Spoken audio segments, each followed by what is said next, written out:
topics and opinions expressed in the following show are solely those of the host and their guests and not those of W4CY Radio, its employees, or affiliates.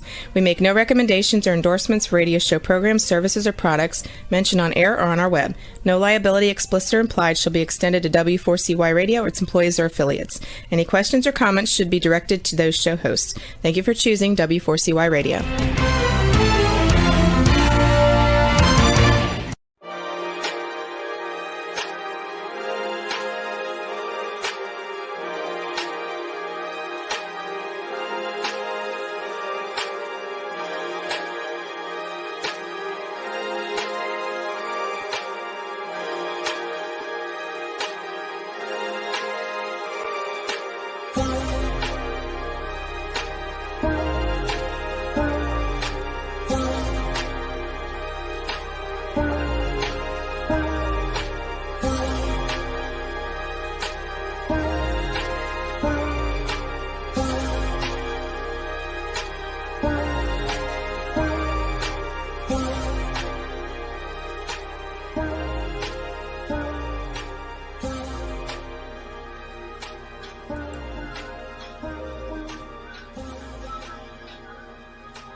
I'm telling you, I love that theme music. Boy, my God, my son put his foot in that one. You hear me? Well, good evening, everybody. Welcome to another show, another segment, another discussion with Setting It Straight with Miss Gray, along with my fabulous co-host all the way from Virginia.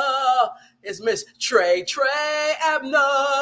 Hey, Trey, say hello to everybody. Say hello to the peeps. And then we've got Miss Tommy. She's here in town, but for a short while because it's not the weekend yet. I don't know what she got. She may be running the 5K, 10K. I don't know what she's doing. Anyway, she may be volunteering. But anyway, never let you down, Miss Tommy from around the way. Amen and amen. Amen. And thank you so much for joining us, ladies. And thank you for our audience out there, whether you're viewing it live tonight. That beat is hot. Thank you. And whether you're going to see us a little later, welcome again. Thank you for your support. I know that one or two of you are out there praying for us, so we always welcome that as well. Well, it's June. We only got 2 more weeks and we'll be in July. 2 more weeks, we're in July. We're done. So what you don't get done this month, you better do it because you'll be back at school. My teachers, I feel my heart goes out to you because I know you were just trying to get to June and you got here and you're like, wait a minute, we just got here. I can't even turn around because some of them, I saw some of the schools, even though school was out, they had to go back and the parking lot was still filled. And I don't know what they were doing. I don't know if they were packing up the class. I don't know what they were doing. So bless their hearts. But by the time you done packed up everything, guess what? You got to unpack it because you're going to be back in there in a minute. So my heart goes out to you all. And I pray that things will be better. I'm praying that despite what's happening in the world, it's going to get better some kind of way. You've got to stay safe. You've got to you got to make sure, trust your gut. Those of you who don't have the Holy Spirit activated, trust your gut. If your gut's saying, you know what? I don't think I need to take this route today. I don't think I need, trust that, please. We've got to stay safe. The world is unwinding. It's unwinding, and it is just not a happy place. It's not a happy place. Our hearts go out to, the families in Texas. Our hearts go out to the families in Philly. Our hearts go out to, I can't even keep up with the states anymore. I can't even tell you. And our actors from my day that are 80 and 90 years old, every day, every week, I'm posting on my Facebook page with someone we know has already passed and has transitioned, and actors and entertainers and, so activists, people that we know by name. So we're up to 110 people so far that we know that have passed away as of today. I just marked the 110th person that has passed away. So you guys got to be safe. You got to be clear. You got to be intentional. You got to wake up in the morning and say, this is going to be a great day today. I'm going to make it a great day today. I don't care what I'm met with. I don't care who's not having a good day today. I'm going to make it a great day. So I'm going to smile. I'm going to speak to people. I'm going to wave to people. And it's in your eyes. It was so beautiful. This weekend, I was out, and well, it was actually Friday, but I had my mask on. And this lady just looked at me, and our eyes met, and I could see her smiling through her eyes. Literally, I could see it. So that's what you have to do, because we can see if you're sad. We can see if you're in despair. Mask or no mask, we can see it. We can see that you're in a hurry. We can see that you're speeding around. We can see that you're frazzled. We can see it all. We can see it all, but we can't get with everybody. I can't follow everybody home. We can't, just appear and scare you half to death. So it's on you to take that responsibility. You've got to leave your house, and wherever you're going from day to day, from point A to point B to point F, you've got to be determined just to be happy that day, just for yourself. Just for yourself. And if you're sending the kids off to camp, you tell them you make it that day. When I used to drop my twin boy off at his after school job, I said, you set the atmosphere. Even though you're dealing with kids who are just all over the place and don't want to respect nobody and talking back to people and all that, I said, you set the atmosphere. He said, yes, ma'am. And he'll come in. I said, how was it today? Well, they tried to climb, but they ain't climbing the walls in my classroom. I said, that's what I'm talking about. Just sat there. He said, Mom, I'm never going back. I said, that's okay. That's okay. I know how he feels. I know how he feels. I could go into a nursing home, don't even blink. I don't even check in. Sometimes I walk in the door and kept going. I was going to see my mother. I was going to see whoever. I didn't even check in. I was so comfortable. But daycare, and these little people come over. Hey. I'm like, oh my God. Come get them. Who are these little people? And when my oldest son, he was 28, he was at daycare. And I walked in, and he was standing and was looking at me like fear in his eyes. And I'm looking at him, I'm like, what's wrong with you? Come on. He didn't move. And then I saw the teacher talking to a set of parents over in the corner. So I said, come on, I already signed out. Let's go. And he didn't move. And he's looking dead at me. And then all of a sudden I heard somebody say, are you down on mama? I'm looking around. Who's saying that? And I looked at my son. And he had his eyes on this person. And I looked down. I said, did you say something to me? Yes. Are you down on mama? Whoa. So I'm like, wait a minute. I had a little Daisy Dukes on and everything. I said, oh, Lord, have mercy. Oh, God. She done trapped my son into something. He probably gave up his lunch or something. I don't know. Gave her a nickel. So I watched the teacher, and I got down on one knee. I said, look at little girl. I don't know why your mama's sending you to school, but I'm sending my son to school to be the boss one day. You touch him, you go near his mat, I'll take your hair out. I promise. I will come and visit you tomorrow. Do I need to come visit you tomorrow? No, ma'am. Well, take your hands off your hip and go sit down somewhere and wait on your mama. I said, son, come on. Come on. You about 7 feet. Come on here. Come on. Get in the car. So I sat and I'm cranking up the car. This girl comes, so this little Dodge comes racing into the parking lot. And the mama get out. I said, oh, that's her mama. That's her mama. I'm not going to deal with it. So daycares and little nursery people with little people running around. But nursing home, not a problem. Anyway, that you didn't come here to hear all of that. Had to get that off my chest. I guess I lost 20 pounds today. Thank you, Jesus. Finally unloaded something off of somebody. I lost 20 pounds in my car. I'm so happy about that, but we'll talk about that another time. Thank you, Jesus. Hallelujah. Well, this is Happy Father's Day this week. It's coming up Sunday. Happy Father's Day. And I'm going to remember my daddy forever. So happy Father's Day to our engineer, producer, Jason, and everybody who's got fathers. Happy Father's Day out there to you. Happy Grandfather's Day. Happy Uncle's Day. We're going to give it all to you. Okay? That's the only day you get. Sunday. That's it. So you cherish it. That's all we can do. One day out of the year. That's it. Oh, no, wait, 2 days. Your birthday, Christmas. Okay. All right. So if you get that, now if you don't want a tie, dads, husbands, if you're tired of, you got every silk tie in every color that there is. Even your alma mater, where you went to college, where you went to day school, you got all the colors. Okay. So let the people know, give me a gift card so I can go get what I want. And go to, and if your husband, ladies, if your man or if your dad or your uncle are outdoorsmen, go to the Bass Pro Shop. I don't think you got one like it anywhere else. We got one up here in Orlando, so you may have to take a trip. But anyway, get them a gift card because it's got everything for an outdoors person that you could ever imagine. I'm overwhelmed in that store. I did a mystery shop job when I first moved here. That was my first assignment. Scared me half to death. I didn't think you could put that many fishing poles in one place. I was like, what kind of store is this? The boats are inside the store. What? It blew my mind. And at that point, I wish I was an outdoors person because I would go, you could go find anything. They had an archery room in the back. I love the archery room because every bow and arrow, electric, non-electric, manual, bullseye, everything is being sold back there. Rifles and guns, I don't want to tell you about that because I don't want you to get too happy about that. But anyway, and I don't know if they still got those. I haven't been in the store for a while.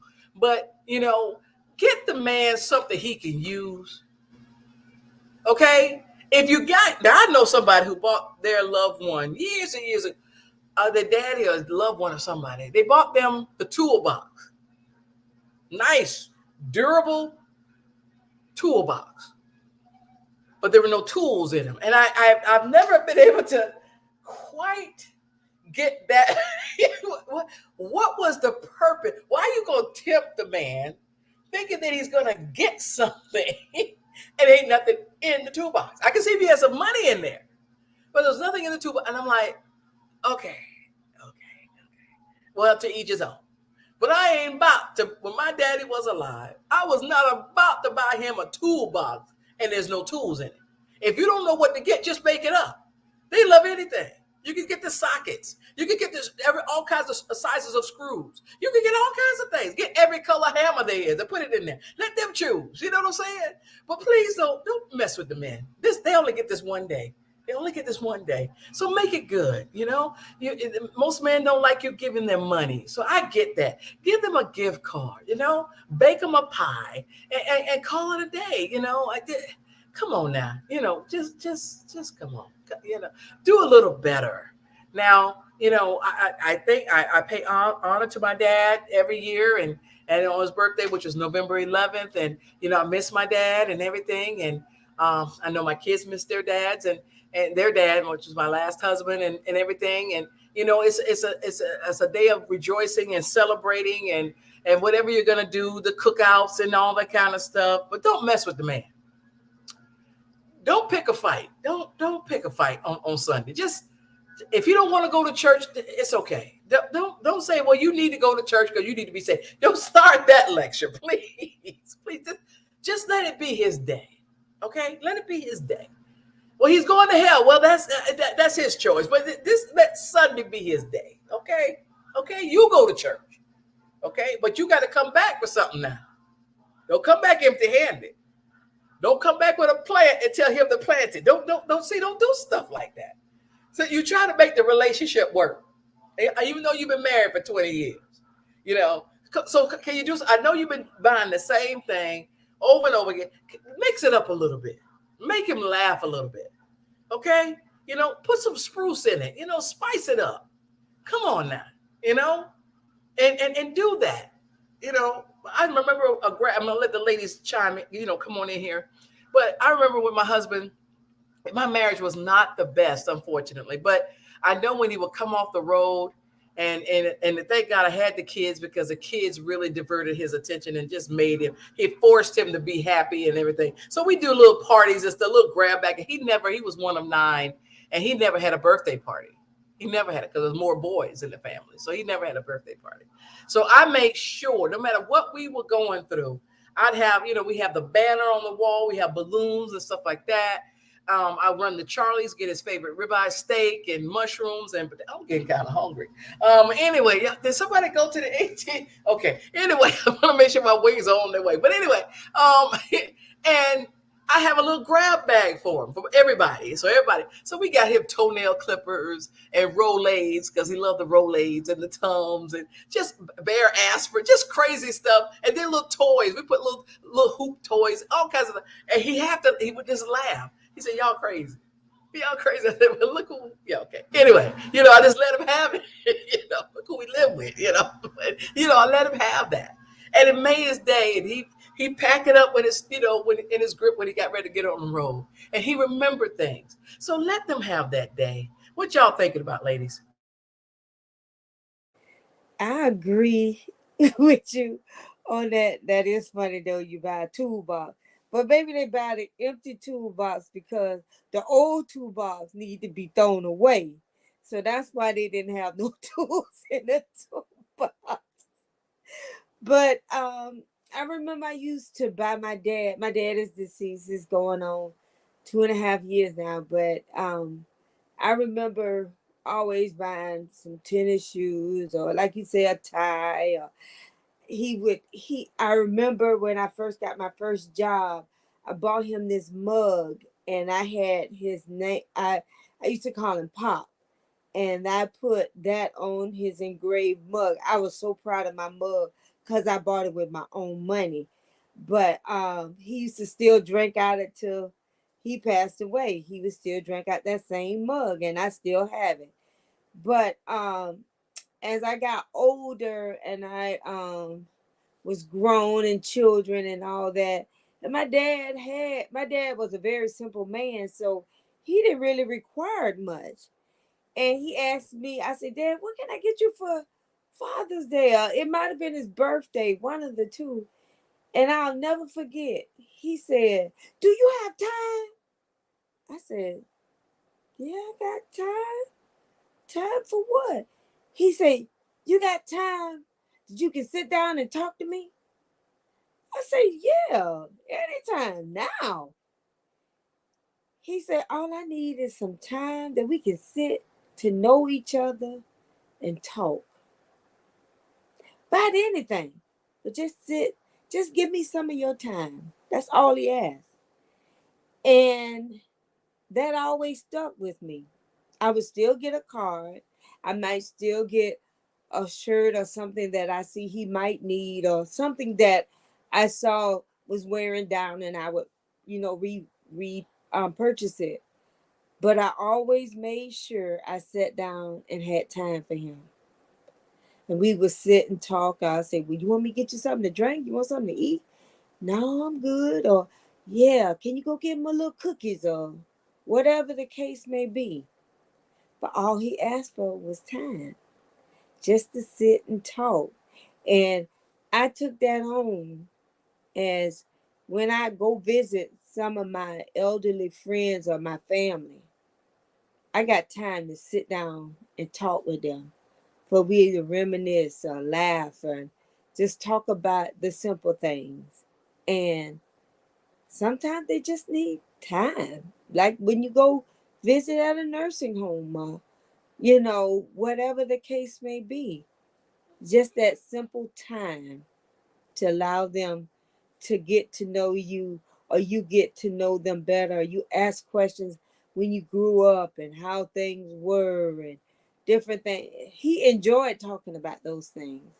He reminisced about how his sisters and brothers and all they used to play, and who played and who didn't play, who left home early, whatever, whatever. And my daddy was a family historian. He remembers so much that was going on. And the only way I learned it by sitting and giving him some time to talk with him. So that's what I remember, and that's what I miss the most of sitting and talking. He used to like to sit outside, and I would say, "Okay, Daddy," but I would continually, because it seemed like he would dehydrate real easy, continue to make him drink water. But we would sit and talk, and we would just, notice what was going on around in the neighborhood, cars passing or whatever. So it was just all about his time. And that's what I remember and recall the most about my dad.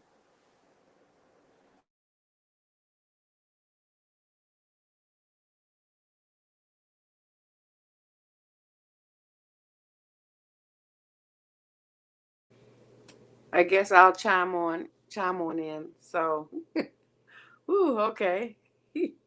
So, well, my father is still living. So he just turned 91 in May. And so I am one of four daughters, and we are caregivers for my dad. And so my dad, he was all girls in our family. So, he kind of doted on us. It was no males, but he didn't need any. And I don't think he missed it too much. So, but my dad he was the softer one. Mine was the more disciplinarian. So, pretty much if you wanted to try to get a better yes, you go to dad. But he was also he rode bicycles with us. He skated. He was a great skater. He was in the military, so I'm pretty sure he did a lot of skating while he was in the military. So he was a great skater. He dancing, love music, smooth. So I remember he and my mom doing ballroom dancing when she was living. So, but he was a jokester, life of the party. Um, Fun loving guy, love family, and we just try to keep those memories going because he's like I said, he's 91, and his mind is not as sharp as it used to be, but he still has that humor. He still likes to sing, had a nice voice. So that's what I remember of him. Younger. Still funny. He still has some funny ways about him, but he's a people person. And he loves having people around him. He loves having family around him. So, I was very fortunate. I was very fortunate to have my dad in my life. So that's something that I will definitely cherish uh, about him. And I know with four daughters and my mom, Valentine's Day, big heart for my mom, four small hearts for his daughters were left on the bed. So, those are the things I remember: chivalry, opening the door, standing up when a woman approached the table or was leaving the table, took the hat off while he's in the house. Those types of things. Are putting your coat on, helping you take your coat off. I remember all of that, and just kind of showing us how, like when we started going to dances and junior high dances and high school dances, kind of showing you how the gentleman's supposed to not pull you on the floor, but kind of ask you to get on the floor, and not extending the handshake to a woman unless the woman extends it first to the male. So I remember, things like that old school, and my mom was definitely of that era as well. So, fond memories of that. And I just keep those going and try to bring some things up to him to kind of get his memory going, and some childhood stories he still remembers and says. So, very much a comedian. So those are the things that I do remember.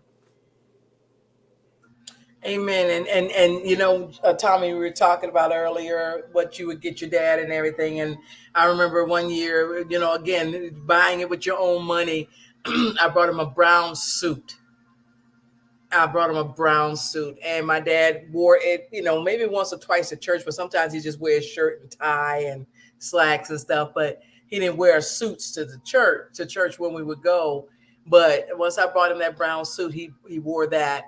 And then a year and 2 months before he actually ever passed away, I was in the hospital and asking him, you have to have that tough talk with your dad. Daddy, okay, what you want me to do? Because what if it's time? And you got to be very, you're careful about that. Even though I'm a social worker and who I was, but I was Willie Lee's daughter. Every time I walked in that hospital, every time I was on the phone, inquiring about the next steps for him, and he said, "Well, I want to be buried next to my mama. Take me back to Bronson." Yes, sir. He said, "Bury me in that suit you brought me." Yes, sir. Done. I'll never talk about it again. And a year and 2 months later, God gave me another year, healed him, gave me another year with him. And then, so I don't want to leave this on that sad note, because I mean, we want to reminisce, and I for me, I'm so glad that I had such a great time with my parents, and I had my conversations with my parents, and I told them every day I love them because I was adopted at birth. So I told them every day I love them. I would call home at lunch before I go to lunch and stuff, even though I lived at home, you know. So you, and I'm saying all this because as a therapist now, I have people in therapy who talk about regretful things that they didn't do with family, that they didn't do with that mom, or didn't do with that dad. And now this has haunted them for years. And now we are able to trace some of it to their from the the reason for your depression is because you never forgave. You never had that conversation. And so please think about that. We've got trying times ahead of us. Being with your family is going to become crucial. And this is just Leisha Gray talking now. I know that different situations, scenarios, events, experience, the past, I understand. Trust me, I understand. I'm not checking on my biological folk that are still living. They have adult children to do that. God has not put that in my spirit. All of my family that I was raised with are deceased now. And I get it. I get it. You go through. But you don't want to live with the regret that once they do close their eyes and they transition on, you can't go back and have the conversation. You can't go back and say, hey, I think I got that wrong. Or I heard this or whatever. Families who are united right now, you're going to need each other unlike ever before.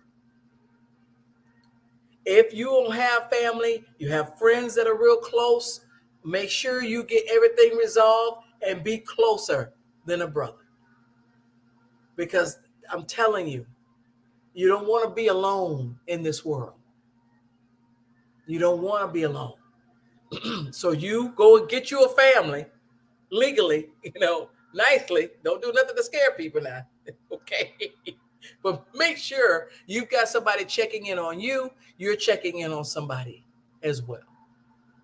Amen. Also, this month is World Elder Abuse Awareness. And now we're talking about the elderly. And the Bible is very clear. Jesus said, and God even said it in the Old Testament, take care of the widows and the orphans. Today's orphanage is foster care, adoption agencies. Okay. That's the modern day, orphanages. And you need to be there for people. You need to treat your family, your kids, and everything, but your elderly. I don't care what you've been through. Our elders, we have standing on their shoulders today, no matter what ethnic group you represent. We are standing on their shoulders for what they did, for hopefully a life that they tried to make better. Some may not have been able to leave a financial legacy behind, but they left some common sense behind. They left some wisdom and knowledge behind. Okay? Our elderly, now that's my heart. My elderly, that's my heart.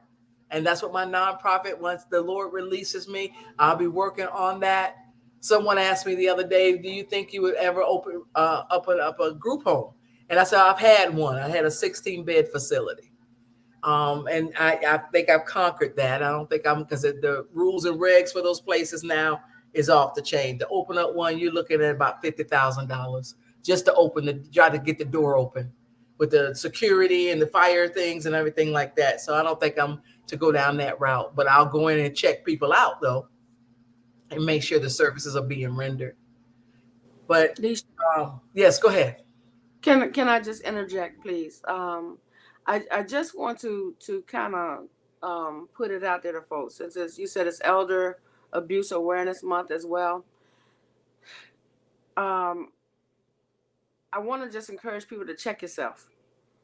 If you don't have the patience, or you have anger issues, or really know the population, if you can't handle it, or if you feel that if you're working in an assisted living facility or nursing home, if it's getting too much for you, get out.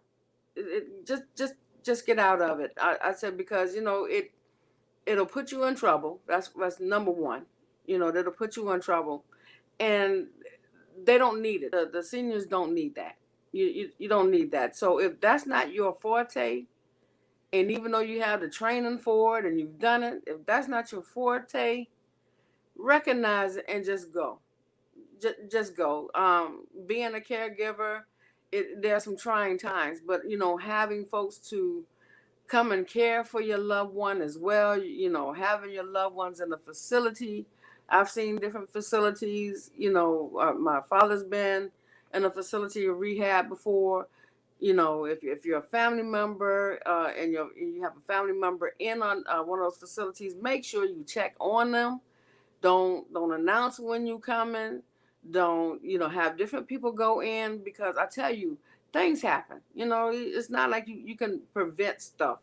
Things do happen, but just check on your people. Check on your people, and then be that voice for them, because sometimes they're the voiceless. You can't, you do a disservice if you don't. But like I said, just recognize if you're going in to be a CNA or PCA or whatever A there is, and that's not your forte, don't stay in it. Just don't stay in it. Thank you, Trey. You're absolutely right. There's just certain jobs that's just not for people. Being a landlord, that's not for me. Working in sales at a register, that's not for me. I never was. You got to know yourself. I know you're trying to get a job, and I get that. But there's got to be something else you could do when you don't like people. And you out there and you're the face of the people. You answer the phone. Hello. I called Walmart, and the other day, and they're like, hello. I was like, is this Walmart? Oh, yeah. How can I help you? So, oh, yeah, she had a bad day. And it's coming to that because they're getting ready to go through something major internally. So, and you don't know what people are going through. You don't know. I was just talking to somebody before I got on the show, and I was like, I got to be careful. You can't honk back at people. You can't fuss back at people anymore. You don't know what's on their mind. You don't know if they're licensed to carry. You don't know what they're carrying. You just got to just stay out of the way. Go to the grocery store. Show yourself friendly now. Don't show yourself afraid. Show yourself friendly. But just know to stay out of, when you hear things that it just don't feel right. Something just don't feel right. Because, people are just not happy. And it's not going to get any better. So we need to take care of our elders as best as you can. It's hard to do placement. That was the hardest thing I've ever done in my whole life. And I cried every day, but I had no choice. My mother needed the care. She needed for safety reasons. And I couldn't do it all and work. I couldn't do it all. And I had to place her. And I've started with assisted living. That didn't do. The Alzheimer's just turned her into this very mean person. And I was just like, okay, I got to put her in a nursing home. And I had no choice because her body functions, everything was, So, you just have to make that decision. And it's about safety. And I'm so glad I made that decision. I'm so glad because I can look back and I had the greatest and I did the best that I could, and I have no regrets. Please try to reduce, if not eliminate, the regrets in your life. You've been there, done that. It's over. That was yesterday's news. What about today? What about today? Because whatever you're going to carry in today, you're going to carry into tomorrow as well. Resolve the thing. Call it a day and stand on it. I had a client in my office and there was a gentleman and he was like, I'm not there. The clients that are court ordered to me, any of my clients, I'm not there to prophesy, to get you in a church and all that is not when you're there because you're court ordered. You're there because you called and said, hey, I need, some help. And that's what I'm very, I'm very sensitive to that. And so, and it was funny because he's like, well, I know the Bible. And I'm like, well, good for you.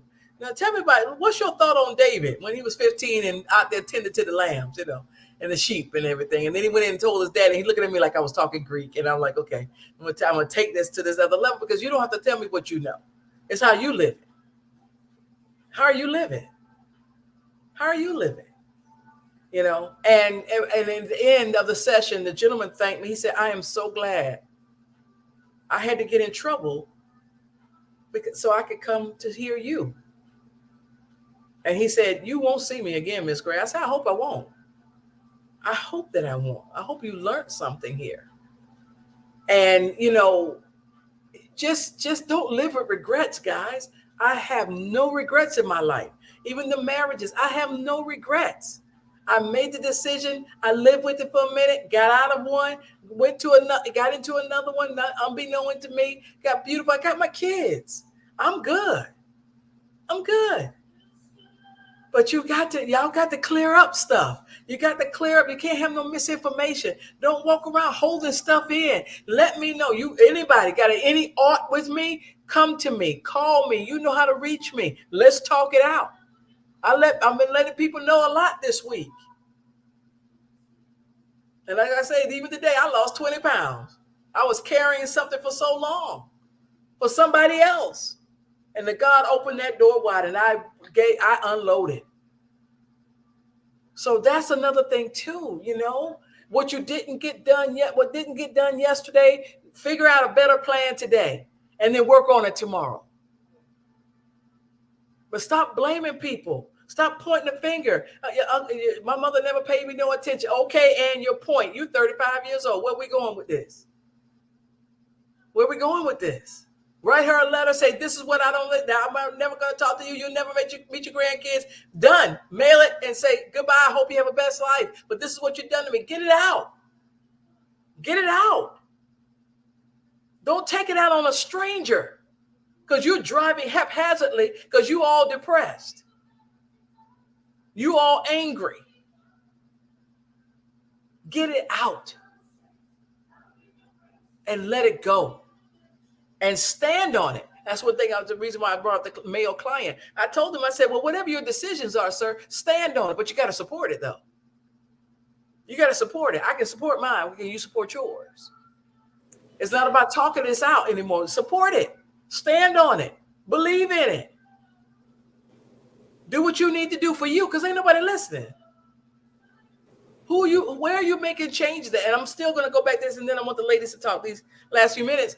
You know, my thing is whether you're in ministry, whether you're in the school, whether you're in a therapy office, wherever, what difference are you making? What difference are you making in your life space? Everywhere your feet is treading, what difference are you making?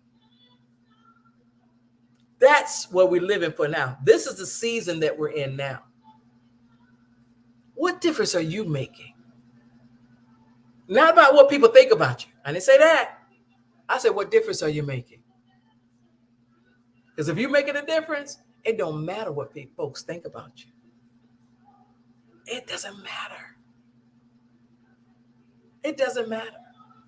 And I'm going to talk about prayer, but I want the ladies to come on in and chime in and you know, add their pieces to this. And whatever your thoughts are right now. I know we talked about two major subjects, but whatever's on your mind, guys, come on. And then I'm going to talk about something a local representative said on Facebook, and she had to eat those words.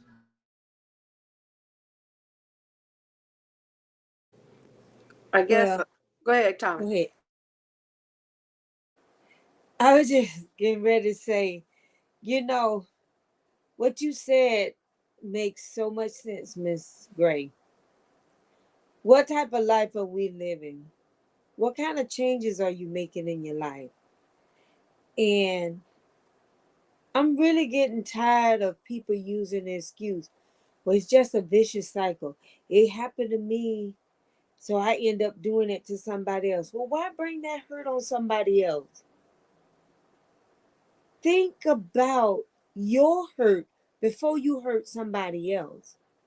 Make the change. Change your life.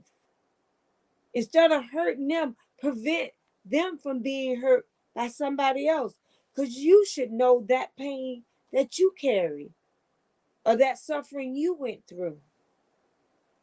That's how you change your life. Stop the vicious cycle. Stop hurting someone. Stop hurting people that have hurt you. Learn how to change your hurt and take that pain and make that pain a purpose of making joy or protecting or loving. It is easy for me to say that, and it does take steps to get to that point. But just as Miss Gray have the care circle, call and talk to her. Call and talk to somebody that can help you make that change, because that's the only way your life is going to get better. It's time out for using old excuses. It's time out. And I'm just saying this because I am really getting tired of people making the statement, well, he was abused at this time. Okay, but then why does he cause that same pain on somebody else? Why? If anything, he should know what that pain is and not want to bring it on somebody, but change it where you can protect somebody from it. That's my take on how do you change your life? What do you do from now? Where do you go from now? Stand back and look in the mirror at yourself. You need guidance from God and those that can give you some assistance. But you need to stop that now and stop using the excuse of, well, I was hurt. Well, no. Well, if you were hurt, stop the hurt. Protect those from being hurt like you were and stop that vicious cycle.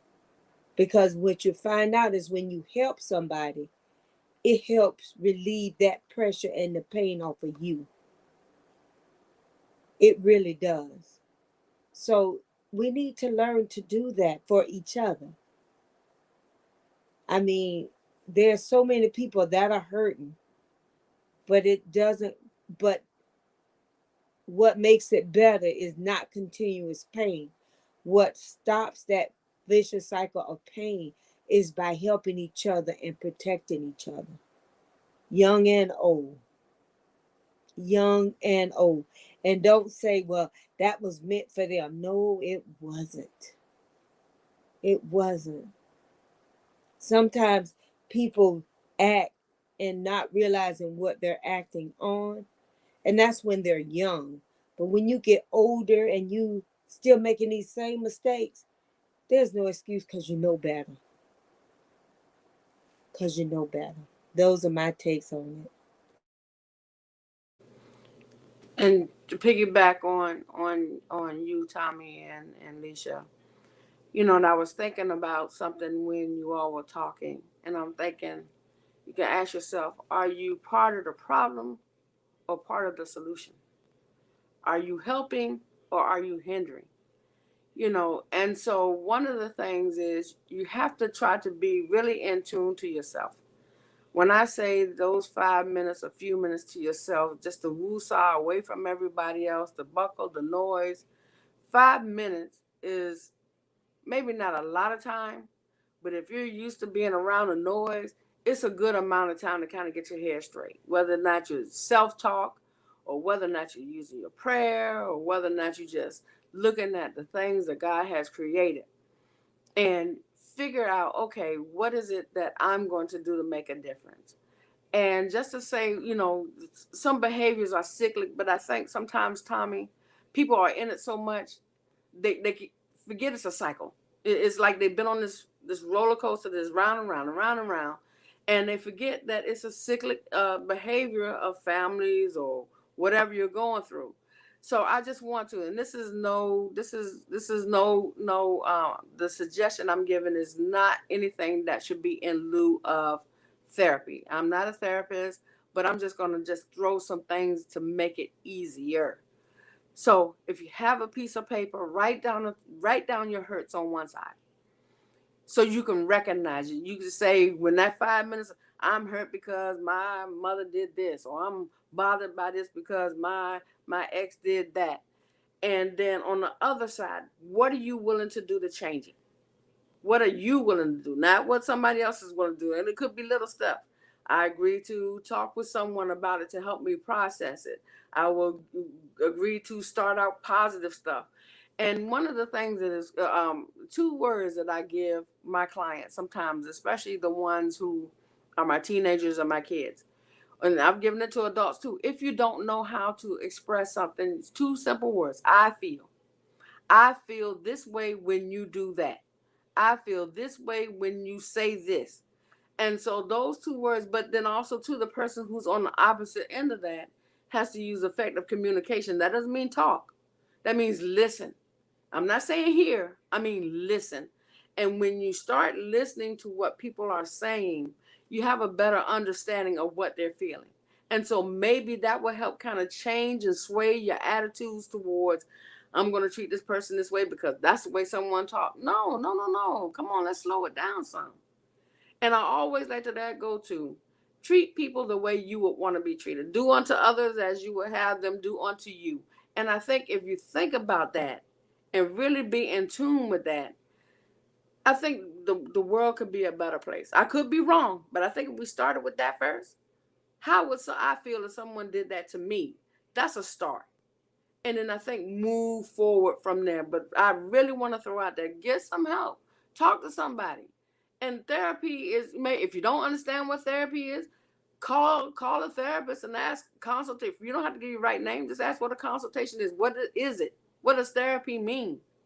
So instead of these misnomers that somebody's telling you what to do, no, really it's more person-centered and helping you process. If I'm wrong, Ms. Gray, let me know. But it's probably helping you process it, because if you give the man a fish, he's not going to know. But so bringing it back to that, if you help someone process their problems, the services won't always be needed. Might not always be needed. It depends on the circumstance. And if you still need it, still go. I would never discourage anyone from seeking help. And that's my take. You're absolutely right, Trey. A good therapy session, a therapist is one that is accompanying you on your journey. Social workers' creed is we meet you where you're at. So when you come into the office, why were you referred to me? What are you seeking help for right now? What do you think? Well, I was court ordered. We're right there. Okay. I'm not an angry person, but I got to take this anger management. Not a problem. Can I have your name, please? Can we start there? And a good therapist is not going to tell you what to do and how to do it. We walk along with you and we watch you figure it out, because you're the one that has to live it, not us. And I'll talk about that maybe in another session, that, what is therapy and what's the difference between a psychiatrist, psychologist, and a licensed clinical mental health therapist, licensed clinical social worker, licensed clinical mental health person, because those are different things. We end up at the same juncture, but it's different things that we do and different strategies that they use.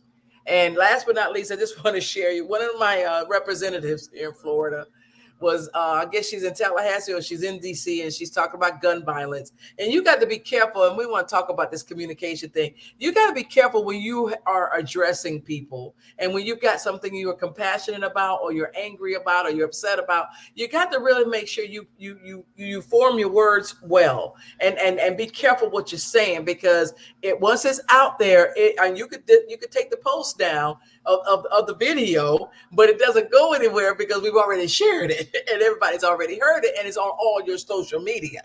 But this particular person was saying, I guess she's addressing gun violence. I'm gonna say this real fast. And she said these words: prayer and thoughts are great. Are good. My grandchildren could do that.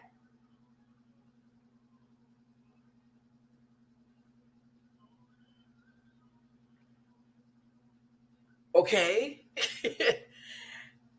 Okay, but you got to film, going to churches and stuff like that. So, you got to be very careful about what you're saying and how you say what your intentions are, because stuff really truly come out. And if you don't, and you can't dial it back. You cannot dial it back. Prayer is the answer to prevention. We are in crisis now. Once upon a time, we were in early crisis, early intervention, and then crisis. We are in crisis now. There's nothing out there but prayer that can help you to prevent. That's going to be the last thing I say. We're going to see you next week. Same time, same station. You stay safe. Thank you, ladies.